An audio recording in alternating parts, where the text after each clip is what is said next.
Krásny deň vám prajem. Vítajte pri našom ďalšom dni. Dnes by som vám chcela povedať o strachu. Ako si pomôcť, aby nás tento strach neovládal. Ja to väčšinou robievam tak, že tá naša myseľ, keď už vytvára nejaký konštrukt niečoho, tak jednoducho si ju posadím na gauč ako nejaké malé ufnikané rozmaznané decko a proste sa s ňou porozprávam. Skúste to robiť, keď budete sami, ale takýto vnútorný rozhovor vám skutočne môže priniesť uvoľnenie.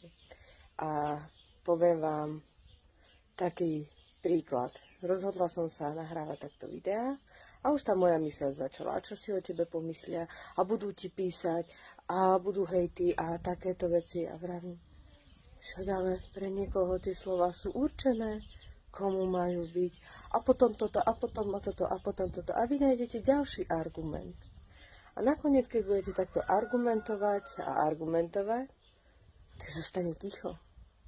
Proste nebude vám mať ten sabotér, ako väčšinou nazývame, čo už rozkazovať. Tak si to skúste. Prečítajte si príspevok pod videom.